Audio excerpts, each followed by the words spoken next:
Morning, everyone. Welcome to the Clarke on opening day of Edvard Munch, Trembling Earth. It's very exciting for all of us. I'm Esther Bell, I'm the Deputy Director, and Robert and Martha Berman-Lipp, Chief Curator. And it is my distinct pleasure to introduce today's speaker, a friend and colleague, Dr. J. Clarke. But before I do, I would like to extend my gratitude to a number of people who supported this extraordinary exhibition and helped bring it to fruition. Generous funding for presentation of Edvard Munch, Trembling Earth at the Clarke and Munchmuseet is provided by the Asgardstrand Foundation, Incorporated. Presentation at the Clarke is made possible by Diane and Andreas Halverson. Major funding is provided by Carol and Richard Seltzer, with additional support from Lady Gibbons, Robert D. Krause, the S&L Marx Foundation, and the Norwegian Consulate General in New York. This exhibition is supported by an indemnity from the Federal Council on the Arts and Humanities. Edvard Munch, Trembling Earth is co-organized by the Clarke Art Institute in Williamstown, where we are, of course, Munchmuseet, Oslo, Norway, and the Museum Barberini in Potsdam, Germany, and curated by Dr. J. Clarke, Rothman Family Curator at the Art Institute of Chicago, Trina Otterbach-Nielsen, Curator at the Munchmuseet, who's here with us today, and Jill Lloyd, an independent curator. We would like to acknowledge the American Scandinavian Foundation, and in particular, President and CEO Edward Gallagher, for awarding Dr. Clarke a grant to support her research for this exhibition. Thanks also to the Norwegian Consulate, which, in addition to supporting the exhibition here, also awarded Dr. Clarke a research grant for her work in Norway. And now, it is my distinct pleasure to introduce Dr. J. Clarke. J. Clarke is the Rothman Family Curator of Prints and Drawings at the Art Institute of Chicago. From 2009 to 2018, we were lucky enough to have her here at the Clarke as the Manton Curator of Prints, Drawings, and Photographs. Her publications include Becoming Edvard Munch, Influence, Anxiety, and Myth in 2009, and among the many books she's edited and contributed to are Innovation, Tradition, and Nostalgia, the Manton Collection of British Art, The Impressionist Line from Degas to Toulouse-Lautrec, Picasso Encounters, and most recently, Bridget Riley Drawings from the Artist Studio. Clarke has written several articles on Käthe Kollwitz, Munch, and the materials, processes, and markets of prints and drawings around 1900. She received her MA and PhD from Brown University, and I know that we are all in for a big treat. So I would like to welcome Dr. J. Clarke up to the podium. Thank you.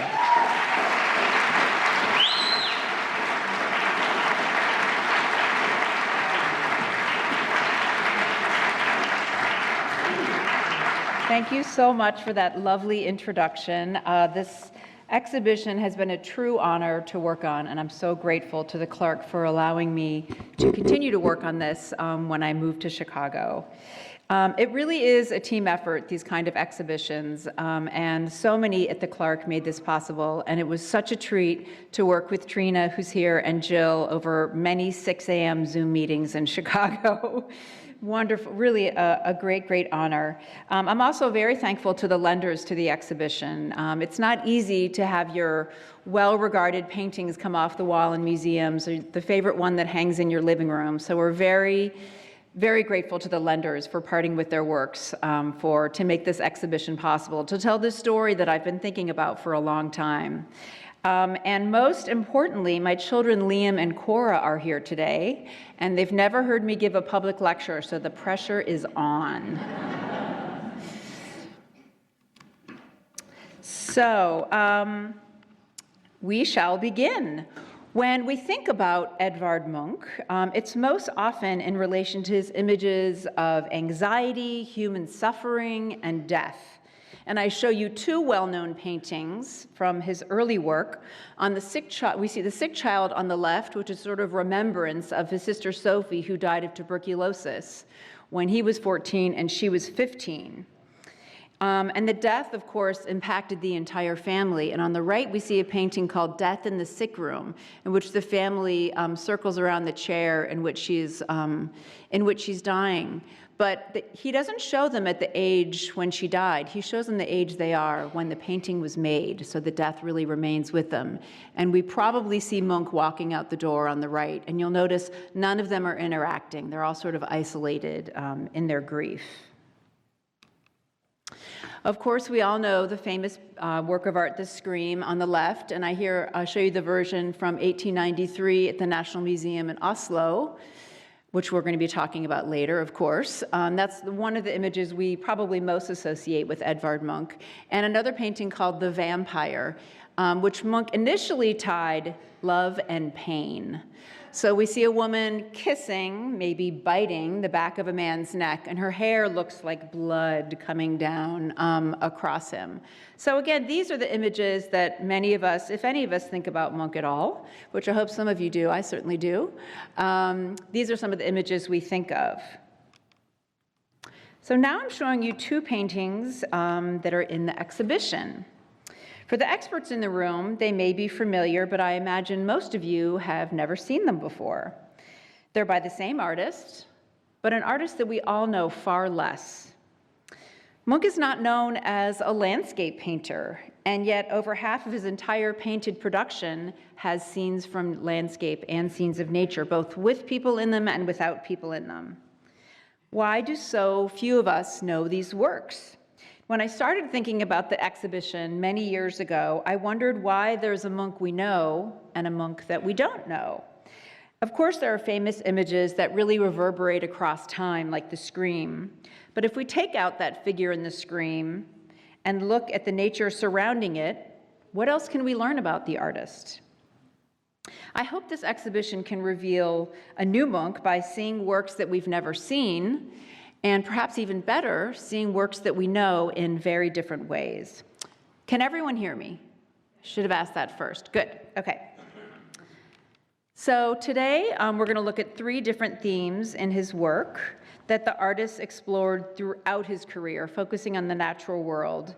Again, either on its own as pure landscape or populated by people. The shoreline, which we're gonna talk about all of these later, but the shoreline, in the forest, which we see in the middle, the fairy tale forest, these children wandering into a slightly foreboding fairy tale forest, and the representation of specific places, which we're going to learn more about. One of them being Asgardstrand by Norway's Oslo Fjord, and the German coastal resort town of Warnamunde, and you're all going to have to pronounce those by the end of this lecture.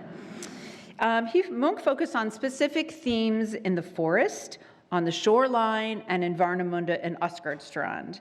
And by looking at these pictures in detail, their compositions, looking at them through the lens of scientific and religious worldviews at the time, as well as through Munch's own psychology and his own writings, which were quite voluminous, we're going to see his work in new ways. The shoreline often depicted images of human isolation. The forest, often mystery and hidden desire. And Asgardstrand featured the spaces of female contemplation, while Warnamunde on male virility and healthy activity.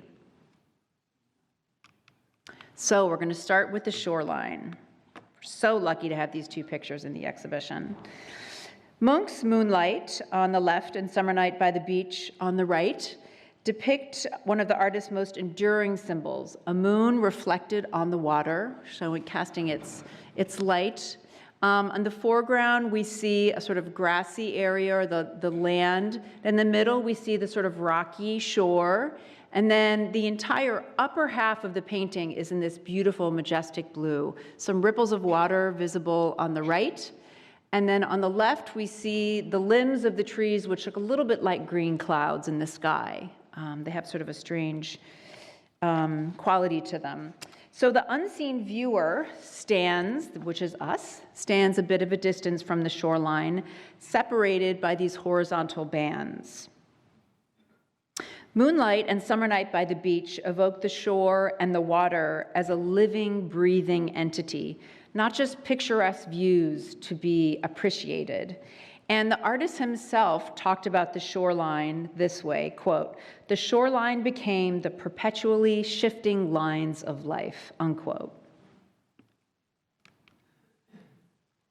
Summer Night's Dream, the voice on the left, which many of you may know because it lives just across the state at the Museum of Fine Arts in Boston, has a similar perspective on the fjord, but it's punctuated by this vertical figure of a woman and many trees in the background.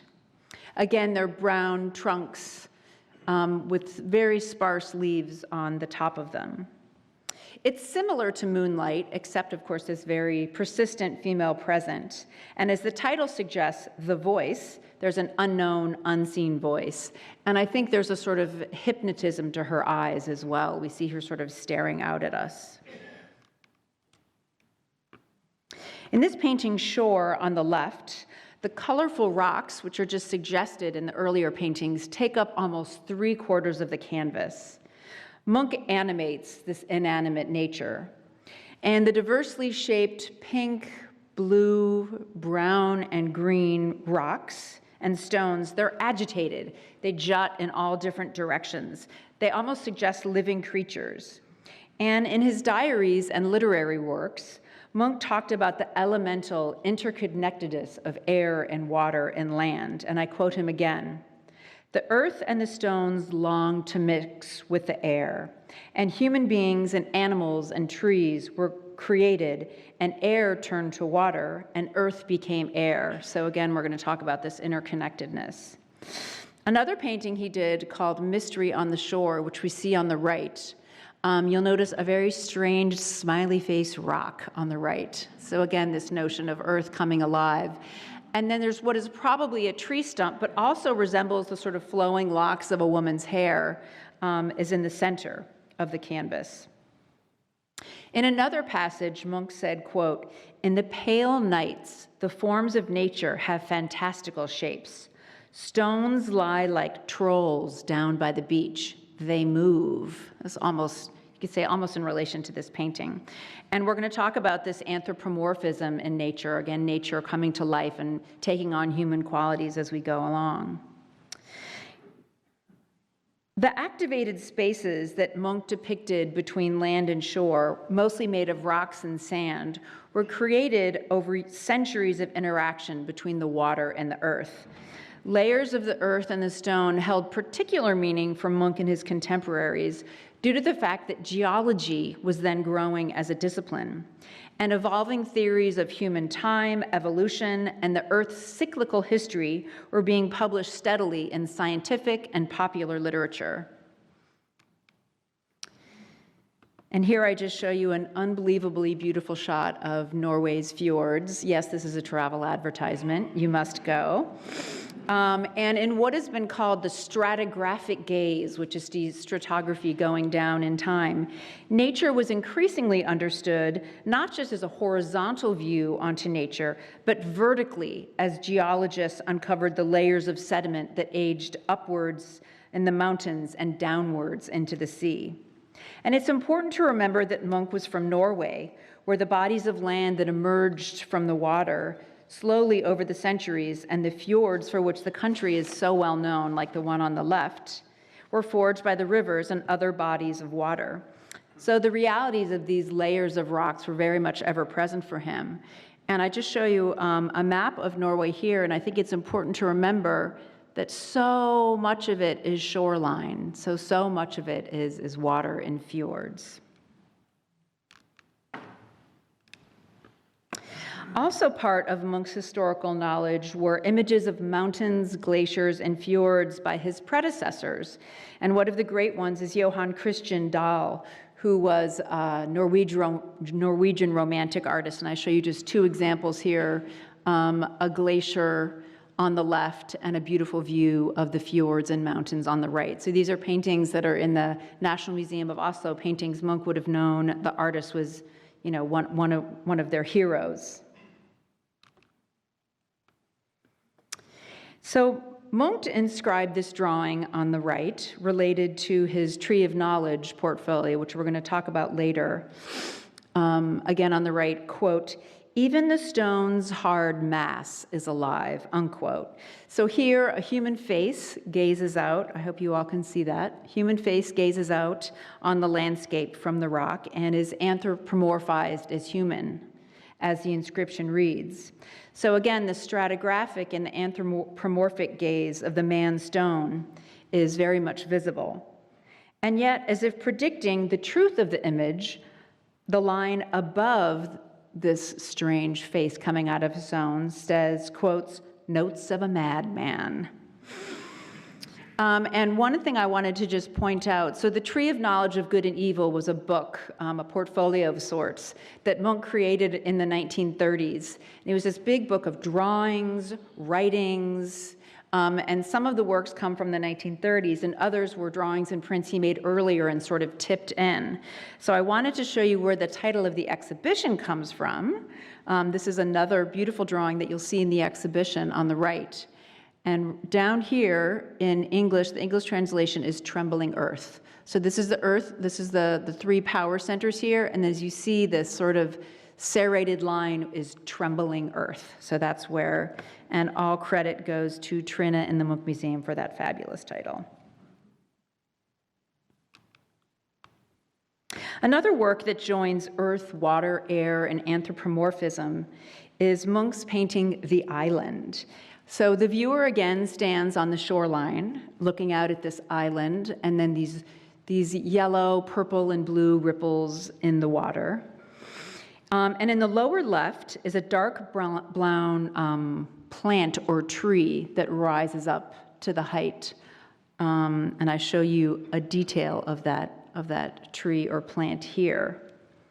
The painting's former owner, Jens Thies, who is a curator and museum director, remarked of this painting and of that particular element, quote, "The fantastic tree silhouette with its anthropomorphic interpretation of nature found its most visceral expression in the scream," unquote. The shoreline contains another unusual element, a large crescent-shaped boat with probably melting snow in it. And there's a third human presence, which is barely visible just above the island. I don't know if you all can see this little blue crayon here. And what it is a covered-up portrait of the playwright Henrik Ibsen. And we see that visible here. So the evocative painting very much encapsulates the merging of human, stone, tree, and water. A related shoreline motif that Munch explored from the 1890s all the way through to the 1930s and then reinterpreted was two human beings, and we see many versions of this in the exhibition. It's a subject he explored in etching, oil painting, which we see here, and in color woodcuts. And you might notice that there's an interesting credit line on this.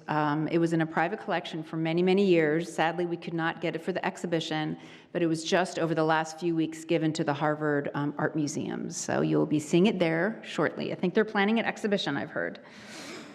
So the composition depicts a man and a woman seen from behind, separated from one another. They don't interact. In other words, they are lonely, as the title suggests.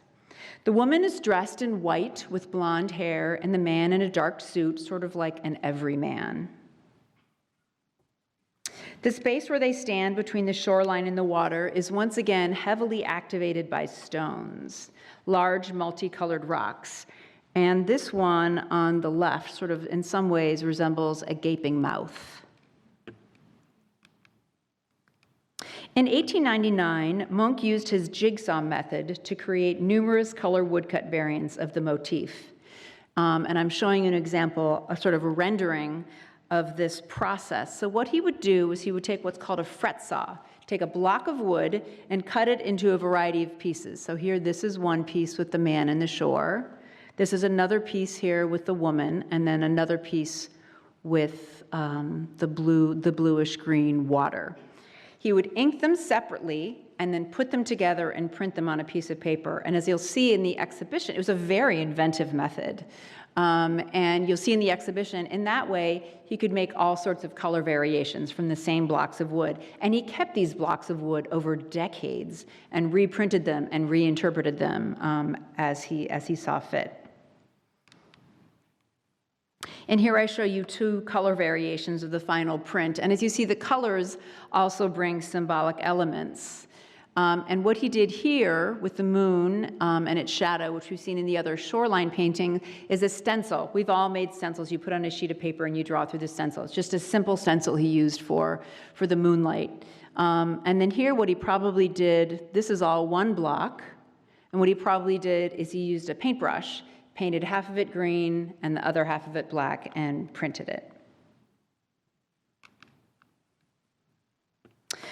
Human dramas of emotional and physical separation likewise unfold on Munch's now signature shoreline, reinforced by elements of plant life and electric currents, as we see in her hair. So the two are separated. She's going towards the water. The hem of her dress completely aligns with the shoreline, and he is standing by a tree holding his heart.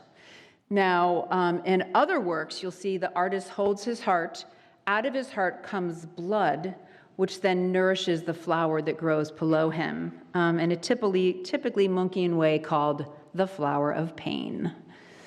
So here we see an example of a watercolor here of the flower of pain with the blood coming here and then nourishing the flower that comes above. Now, Munch often made lithographs and woodcuts in relation to his paintings, as we saw with the Lonely Ones. And we see two different versions here of separation. In separation 1, on the left, we see the woman again dressed in the white dress, very similar in composition to the painting. But one thing that's different as you look carefully is he has these sort of hypnotic eyes. You'll see it more in person that stare out at us. And then what he's done on separation 2 is he sort of zoomed in on their faces. And again, we see the hair connecting to the woman, to the man, almost as if by static electricity. But as I think you might note here, her hair is really more directed to his heart than any place else. And he's looking off towards the land. And Munch often described hair in this way. He said, quote, "Her blood-red hair had entangled me. It had wrapped around me like blood-red snakes. Its finest threads wrapped themselves around my heart," unquote. And another commentator on this kind of imagery, the Norwegian writer Sigbjørn Obsfelter, wrote about Munch's what he saw his unique visual abilities. The same year this print was made, quote, "He sees in wave lines. He sees the shoreline weaved next to the ocean. He sees women's hair and women's bodies in waves." So now we're going to go on to our second section, forest. Representations of trees and forests were plentiful in Munch's work, and like his images of the shore, they carried very specific thematic connotations, ones associated with mystery and love. And he invented certain types of imagery that featured trees and wood forests as settings for romantic trysts or magical woodland adventures. For Munch, trees could be understood as symbolic or as feeling organisms, or just as trees. As a physical substance, however, wood had profound psychic, material, and national associations for the artist. The ancient forests of Germany and Norway were celebrated and mythologized for centuries by literary figures, historians, and artists around 1900. And I'm showing you just two examples of anthropomorphism, again, inanimate objects coming to life. Here we see the elm forest in spring, where a tree takes on the form of an animal. And here this absolutely shimmering dark spruce forest from the Munch Museum, which at first just looks like a beautiful green and blue forest, but the more you look at this tree, you start to see the face of a person. Munch's beliefs about wood were, again, connected to his religious and scientific worldview. And during the time the works under consideration were made, between the 1890s and the 1930s, the scientific literature on evolution was being widely published. We have to remember Darwinian evolution is being published earlier in the 19th century and then spreading itself across the various continents.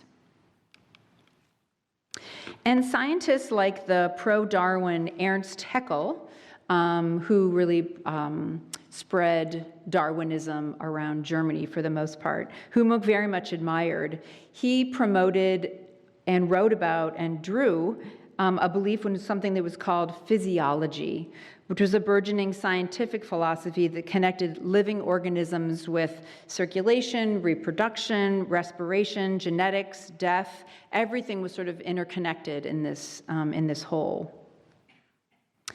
And we see here an illustration that Haeckel made for his Morphology of Organisms in 1866. And I think it's very relevant that he uses a tree. And he uses this tree of life to show how animals, humans, and plants all share the same evolutionary traits, and they all come from similar ancestors. Now, Munch was raised in a staunchly Christian household, but his adult belief system fused the biblical, the evolutionary, and the pantheistic. He similarly used the tree here as a visual and symbolic motif, and here he calls it the family tree. And here we see his father is sort of the root of the tree, and then his mother who died when he was young, and then all of the progeny coming out from this family tree is these sort of strange, ghoulish heads.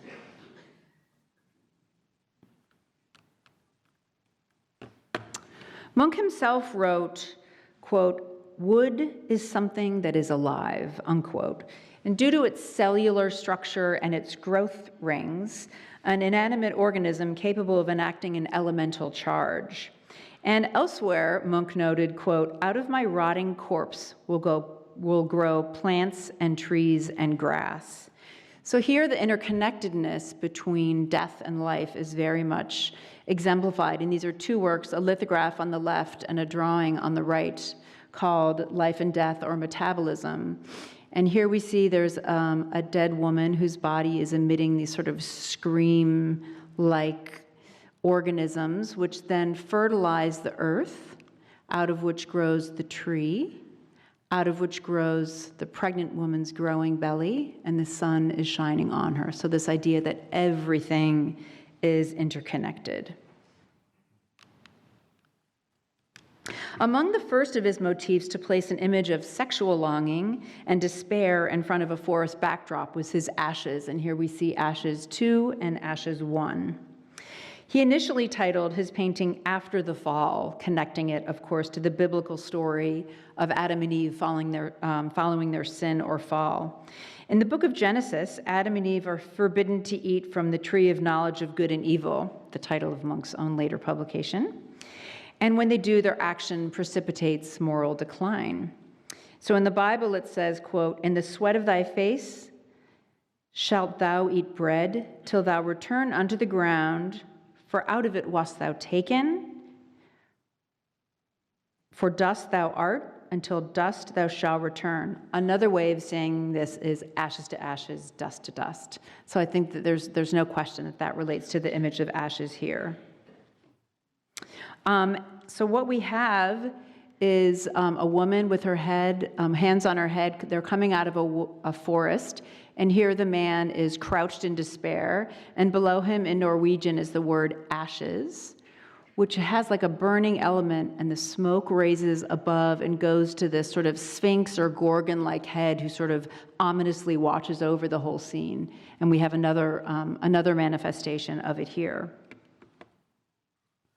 Munch described the narrative moment of these images.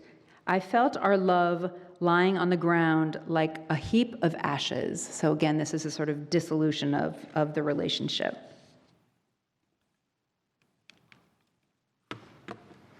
Munch's most technically experimental woodcut, along with the lonely ones, was his Towards the Forest, a print he created in 1897.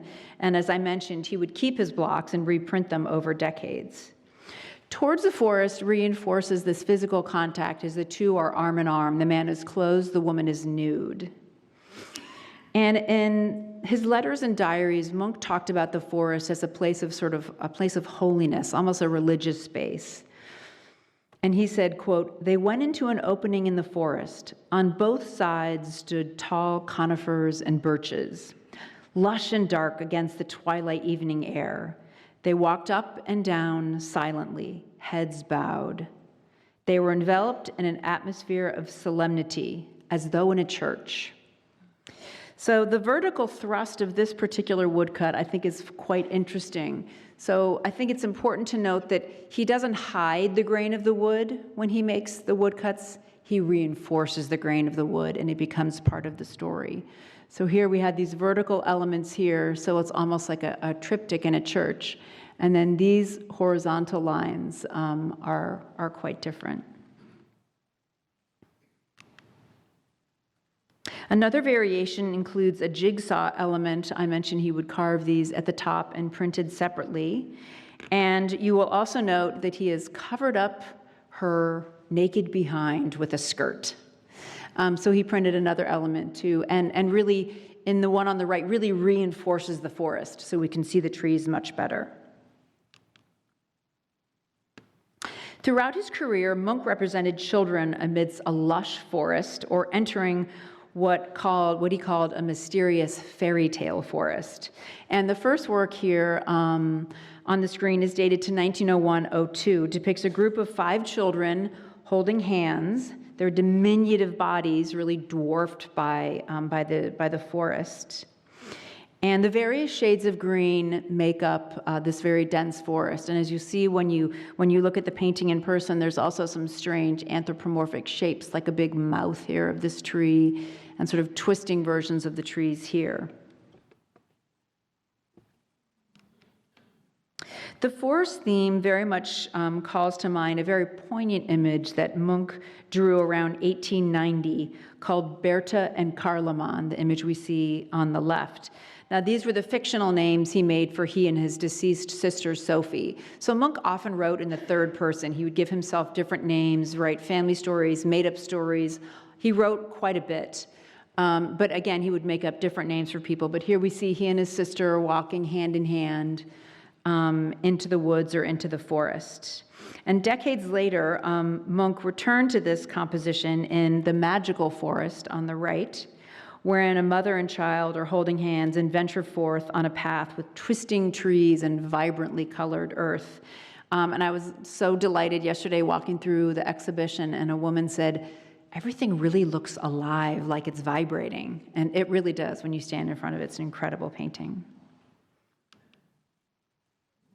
Munch returned to this theme in 1927-29, one of my favorite paintings in the exhibition, creating the fairy tale forest, which leads to a kind of claustrophobic sensation in a way. The children stand just on the edge of this light part of the forest. The trees are all around him, and I don't think it's a coincidence that this tree looks very much like a mouth that is moving towards the children.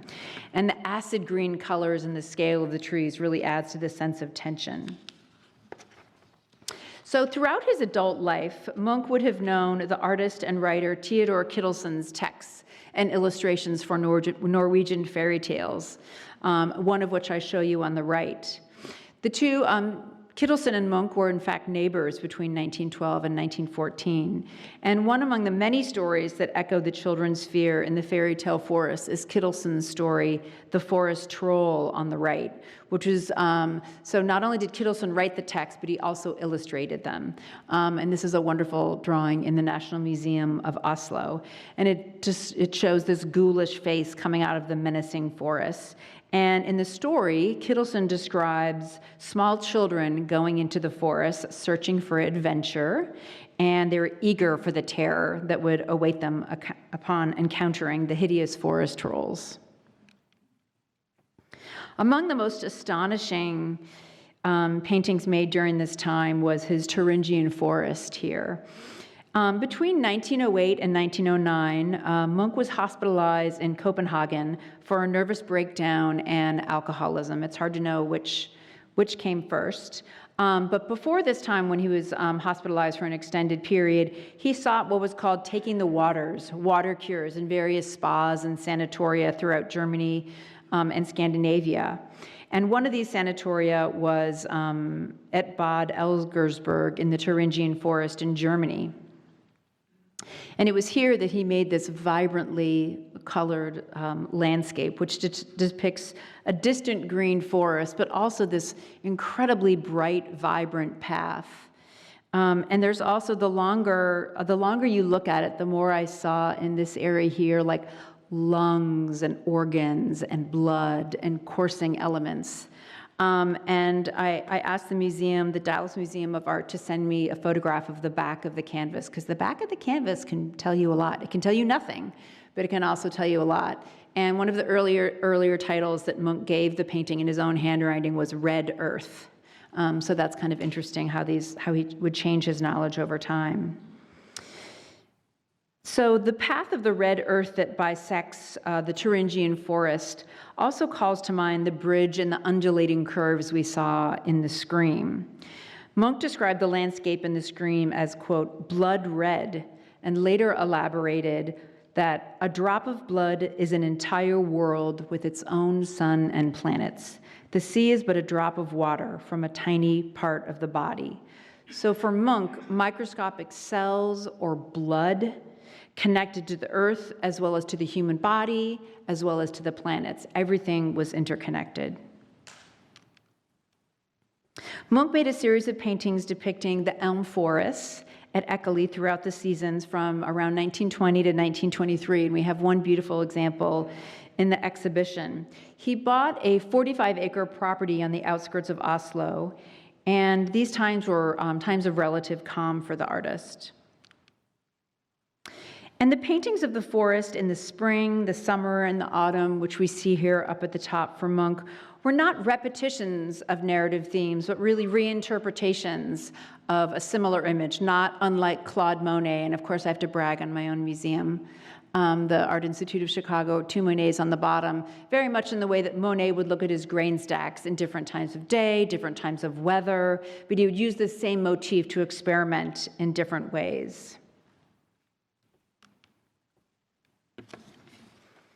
Following numerous attempts to maintain his emotional and physical health, after the turn of the century, a recuperated Munch settled in the Norwegian coastal town of Kragerø from 1909, and he lived there until 1915. After years of continuous, almost obsessive travel, the artist began to live a less frantic, more settled lifestyle. The rental property in Kragerø was known as Skrubben and was the site where he built his outdoor studios. 2 such powerful works he made there were the Yellow Log, which will greet you when you walk into the exhibition, and the Logger on the right. The Logger, depicts a felled tree with a tall, blue-clad man holding an axe, and it's a very vertical as opposed to the more square format work. Munch's frequent companion and friend in Skrubben was the economist and writer Christian Gerloff, whose family fortune actually came from the timber trade. This was the economic foundation on which Kragerø was built. In 1910 Norway, timber and fishing were the country's largest exports, although perceptions of the logging industry were changing. In 1923, his friend Gerloff published a book, The Forest and the People, in which he chronicled the historical beliefs of the forest, the sort of heroic sacred forest, which we've talked about, its economic heyday, and finally, the reality of its decline amidst deforestation. Thus, the logger was both a symbol of economic strength and hope, but also one that signaled the destruction of national resources. And here we're getting to our last section, which in the exhibition is called Chosen Places. Throughout his life, certain geographic sites had a profound impact on Munch and his artistic production. 2 such places, Asgardstrand and Warnamunde, remember the quiz comes later, had specific visual characteristics, and they galvanized specific types of imagery. And here I show you a beautiful map that was created for our multimedia guide, which I have to give a plug to. It's an incredible resource for people going through the exhibition. So I asked them to share the map from the multimedia guide. And here you see at the top is Eckerle, and then there's Asgardstrand, which we're going to talk about first. And then down on the coast of Germany is Warnamunde, just to give you a sense geographically of where these are. So Asgardstrand is a fishing village on the fjord about 60 miles south of Oslo. And it was an important touchstone for Munch throughout his entire life. In 1889, his family started going there. They rented a house in the summers, and this was the place where you see the rocky, curving shorelines. And after renting homes for a number of years, in 1898, Munch bought his own property.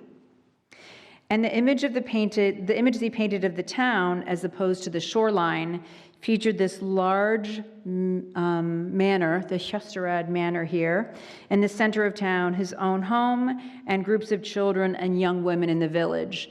So if we're thinking of the shoreline, we're looking out at the water. And the other images, which were mostly images of women and children, is if we turn around with our back to the water and look into the town.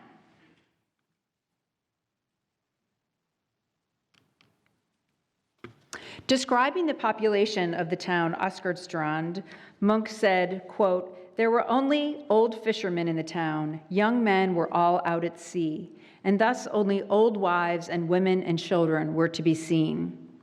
In his 1933 monograph on Munch, the artist and writer Paul Gauguin, son of Paul Gauguin, identified the land in front of the Kjøsterud Manor, this manor here, as feminine, arguing that the landscape and the houses were living and breathing entities. And I quote Paul Gauguin, quote, "For Munch, everything that arises in and from nature has a soul. The earth, nature has a gender of a woman. It is fertile, stirring, enticing," unquote. So this female imagery of the village and town itself constituted a more positive image of women than we many times associate with Munch. And here we see this beautiful manor in the center of town, really sort of almost two portraits of the mansion. So here is the manor, here and this beautiful giant linden tree, which we see in summer, and then it's lost its leaves here probably in the fall. And there's so much in this painting that I never saw until the very first time I saw it when we were installing this exhibition. It has really sort of fall-like colors. It has sort of a swirling, windy sensibility in the sky, which makes me think I thought it was spring, but I think maybe it was fall. Another painting of the same year moves around the back of the house to capture the imposing wall that protected the home. And you see, again, the round shape of the linden tree and the pink-hued walkway and these rivulets coming down next to the wall, almost like bodily fluids or rivulets of blood or something. So the prominent linden tree has been understood to symbolize love due to its heart-shaped branches and leaves.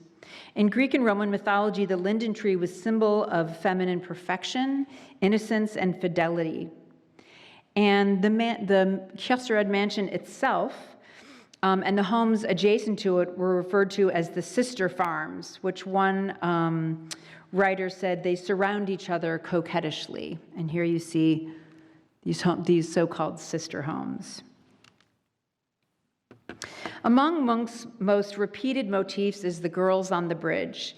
The artist created 7 paintings and 3 prints on the theme, and 5 additional paintings and 1 print of the related subject, women on the bridge.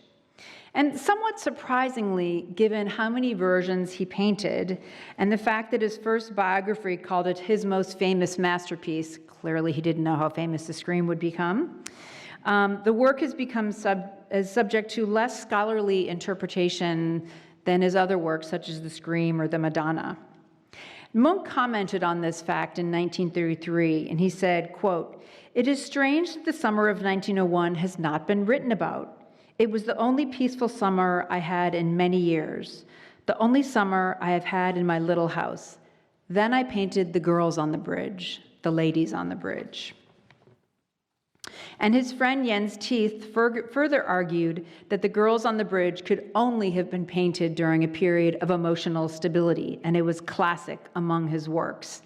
So I think maybe part of the reason beyond saying this is a beautiful image of women on a bridge in a Norwegian summer night is the fact that it's not a psychologically tortured image. It's a beautiful image, it's calm, it's restful, it's a healthy monk, which is less popular than the crazy monk, perhaps. Perhaps.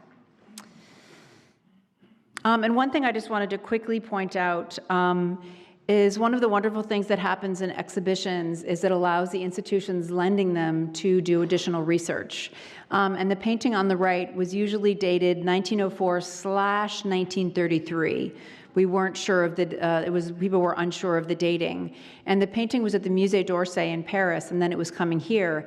Between those two exhibitions, obviously the Kimball is very generous with their loans. The conservators at the Kimball had an opportunity to do research on the actual paint on the canvas, and they determined that the paint was made during the earlier period and it could never have been made in the 1930s. Now, this isn't to say that Munch didn't take old paint and paint the picture, but given the fact that there's no chemical evidence of the later paint types, it's more than likely. And so they have redated the painting on their website based on this late-breaking news. And here I show you two beautiful, one beautiful woodcut and lithograph on the left of girls on the bridge, and a wonderful painting in the exhibition, another similar motif, but here there are women, grown women on the bridge.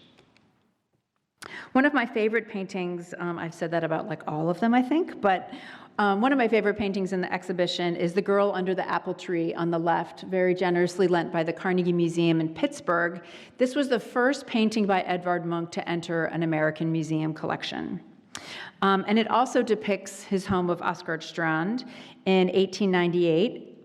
And the home featured a modest yellow house in the background. It can be seen here on the left, and then also we see a view of the exact same site without the figure in it. And one thing I find quite extraordinary is this tree in the background. It's just like these intertwining branches. It almost takes on a life of its own, and there's a little tiny bit of Van Gogh-ish in the corner here.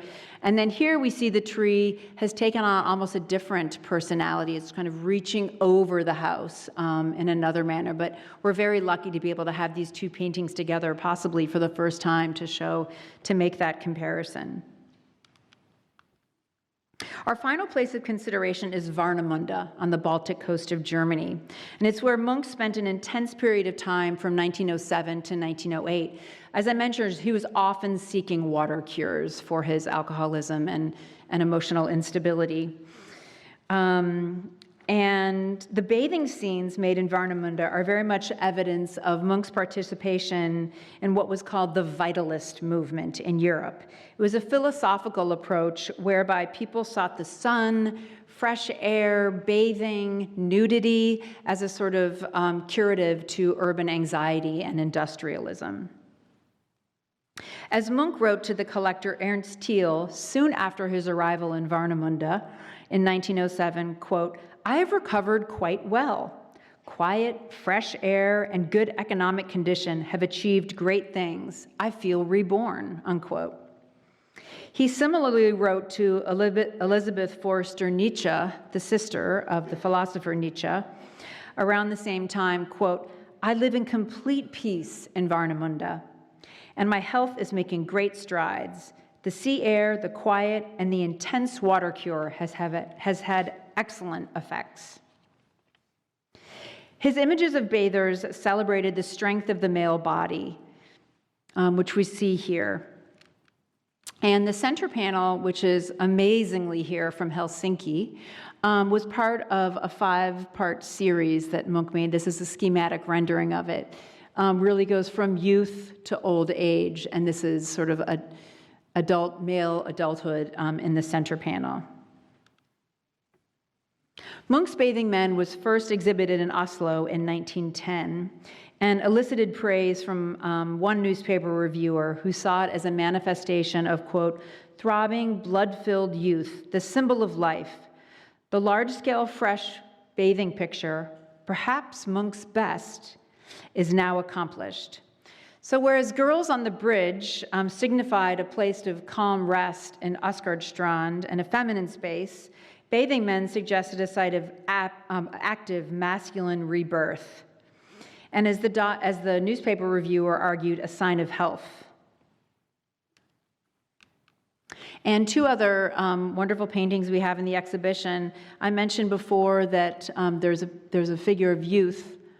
Here we have another version. Munch painted many versions of these, of youth, young man on the beach from the Munch Museum, and also a very experimental painting he made, which he probably never intended for exhibition, where he's just focusing on the waves. You can see all these bands in the background. He's just focusing those, and we have that exhibition on view. So to conclude, the interactions that Munch depicted between humankind, nature, and his own production can be epitomized in these two photographs. Munch was also a photographer, and these are two self-portraits made by him. One in 1903 is called Self-Portrait in the Garden in Asgardstrand, who shows the artist dressed in his suit and hat walking in his garden. Plants and flowers grow around him, and as you can see, the painting Girls on the Bridge is shown behind him. It serves as kind of a stand-in for the art he made there in Asgardstrand. The second photograph, Self-Portrait on the Beach in Warnamunde with brush and palette, shows the artist partially clothed, wearing what looks like a Tarzan outfit or a diaper, with his face tanned by the sun, wielding the instruments of his trade, and behind him is the massive canvas bathing men, as well as one of the models here.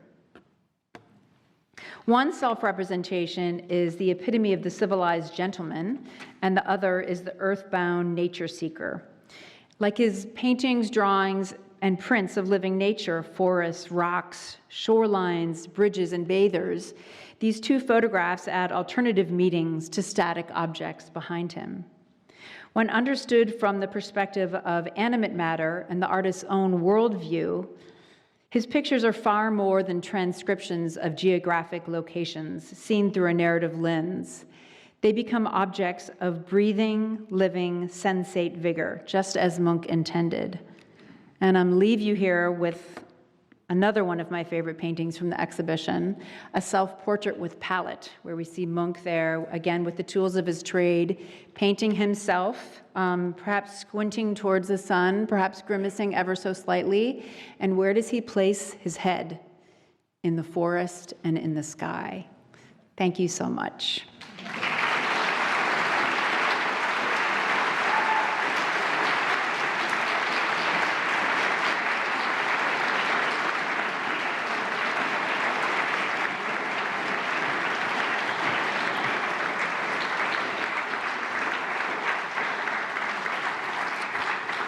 I can't wait for you all to see these works of art in person. And I would be more than happy to answer questions. Those of you who need to leave, don't feel captive.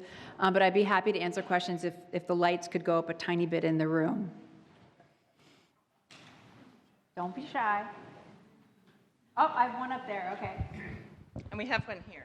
Could you tell us a little bit of a bio and where all the angst came from? The angst, yes, that's a very good question. So Munch was born, as I said, to a repressively religious household. His mother died, His mother died when he was quite young. Then his sister died of tuberculosis. And then his other sister, Laura, was mentally ill. So he definitely had some imbalances. You know, someone was asking yesterday, is there a diagnosis? Was he bipolar? Was he schizophrenic? I don't think it was anything. I think he just had a run-of-the-mill depression and anxiety like everyone in America has.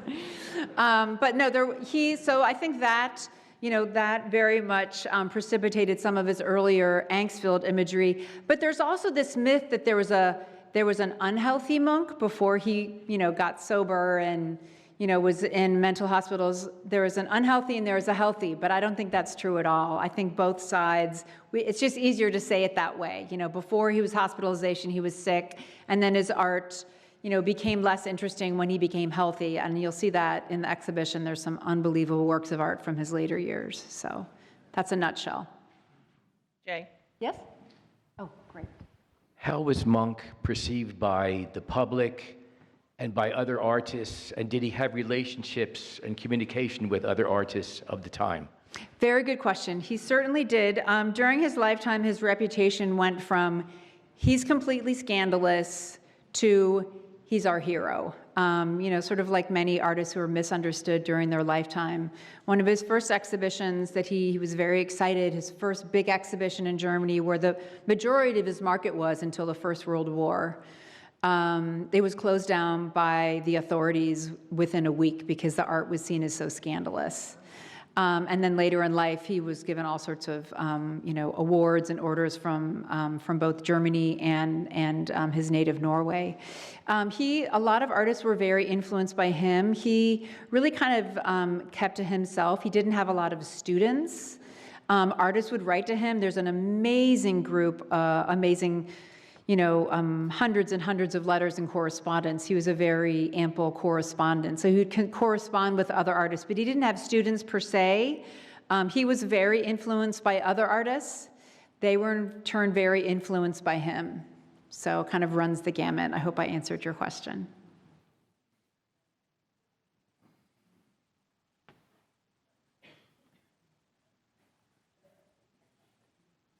I saw the young bather was signed, but most of these don't appear to. Are they signed on the back?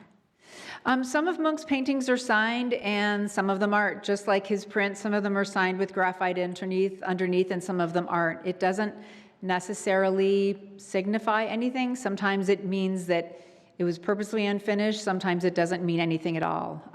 So that's a very good observation. Unless Trina, if you have anything to add to that. What? Yeah. Yeah, that's a very good point. What Trina mentioned is many of the works, when Munch died, everything from the contents of his studio went to the city of Oslo, which then became the Munch Museum. So because they were in his personal collection, he didn't necessarily sign them because they weren't necessarily going anywhere. And sometimes you'll see letters in the archives. People say, I'm sending you my print back. Can you please sign it and return it to me? So sometimes he signed things later. Someone's bringing a microphone around. Obviously, the most familiar and really iconic image of Munch's is the Scream. Yes. And what struck me in the selection of paintings was that there was really nothing else in the exhibit that had the same character as that particular painting. And so I'm wondering if that is a phenomenon of the selection of the paintings for this exhibit, and there's a whole body of other work that is much more psychologically oriented, you might say, or if the Scream is a somewhat distinctive or aberrant piece of his creativity. That is an excellent question, and I would say that most exhibitions that have been done since the artist's death really feature or tend to focus on the early Munch, the very tortured, the vampires, the naked Madonnas, the Scream, a woman laying in bed drunk the morning after. So that's the Munch that everyone knows. And what we wanted to show in this exhibition is there's a different side of the artist that people are less familiar with. But at the same time, one of the reasons we incorporated the Scream is Munch at one point described that as a landscape. So he really thought of that, of course it was the Scream, but the inscription below the image says, I felt the great scream through nature. So we included it in the exhibition because it very much relates to his worldview, the interconnection between sound and human emotion and earth and blood and sound coursing through your veins. So you got it. You got the thesis of the exhibition. You get a gold star. First off, thank you for a very informative lecture for the exhibit here. My question is, as I reflect on some of the images, I think about the one of the woman dying and becoming the plants. So I wonder, when Munch died, was he able to be buried that way? Ooh, I'm going to have to pass that to Trina. I know where he's buried, but I don't know what the circumstances around his burial were, if anyone from the Munch Museum knows. Don't you love it when you stump the speaker? Unfortunately, Munch had a very ordinary funeral, so I must disappoint you there. Yes. Oh, sorry. Hi. I wanted to ask about his personal life. Did he have relationships with women, with men? Did he marry? Did he have children? Yeah. And how that affected, of course, his art. Inquiring minds want to know, right? Yes. So Munch did have relationships with women, and he had a number of very tumultuous relationships. He had, affairs with married women. He had relationships that went awry. One very particularly tumultuous relationships was with a woman named Tula Larsen, and they got in a bit of a tussle with a revolver and shot off part of his finger. That did not end well. But he never married. He definitely had relationships with women, but he was really, I would say, it sounds cliche, but he was really married to his art. His art was the most important thing to him. And he did have this philosophy that people have wrote about, that he thought if he let out too much of his seed, and which is to say his sperm, that he would lose his ability, his virility, his ability to paint. And that might not be true at all. It might be apocryphal, but he wanted to keep himself for his art. I got a laugh out of someone. That was good. Not my son, surprisingly. So, yes. With the anthropomorphization of nature, in this painting and a number of the others, just to the left of his head, there seems to be two white spots, and below that another lighter spot, which almost looks like a face in the tree. Is that intentional? Is that just random? Are you talking about this? No, to our left. Oh, up here. A little higher. Yeah, just those two white spots, and then below it, centered, is another white spot, sort of looking like two eyes and a mouth coming out of the... See, now you've seen something I have never seen. What has obsessed me about this painting since I first saw it is, what is this thing? It looks like a face and a body. This right here could probably be the canvas or the mirror, because he's painting, but what that is. So now, thanks to you, I'm gonna have to go look at the painting and see if I can find something else. But there is a great deal of anthropomorphism, intentional or unintentional, in many of his paintings. Kind of like when we look at a cloud, someone sees a dog and somebody else sees a dinosaur. I think some of it was very intentional, and some of it was perhaps unintentional. Hi. So Tell me when I need to stop. Sorry. So, the women in his painting, were those his girlfriends or his friends, or like the women in the vampire with the red hair? Was that his girlfriend? That's a good question. Not necessarily. They're sort of every person. In some of his paintings, you can see that's my daughter who asked that question. In some of his paintings, you can see people that are identifiable. He also did a lot of portraits. He was a fantastic portraitist. So some of them are very true to life. Others are just sort of like every person. They're not necessarily portraits. They're more like types. And he had sort of the virginal blonde-haired type, and then the saucy red-headed type who's more eroticized and sexualized. So I don't want to go on too long. Should I maybe take one more question, Vicki? Hi, Jay. Hi. You keep mentioning the word anthropomorphic, Yes. which I assume means the power comes from nature. Did he have a spiritual relationship with nature beyond anthropomorphism?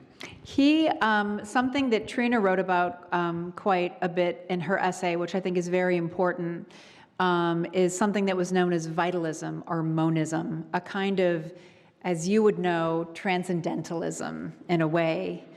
And it's really a sort of spiritual relationship with nature. As I said, he grew up in a very religious household, but he wasn't necessarily such a church-going person himself, but he believed in the power of nature. As I said, he thought that the blood that coursed through his veins connected to the planets and to the sun and to the stars and the moon. Everything was interconnected. So that was really, he had kind of you would say a pantheistic worldview of nature. That was in some ways his religion. I'm not quite sure what you would call it now, but he was very connected to the land. So thank you all. I'm here for other questions later on if you have them.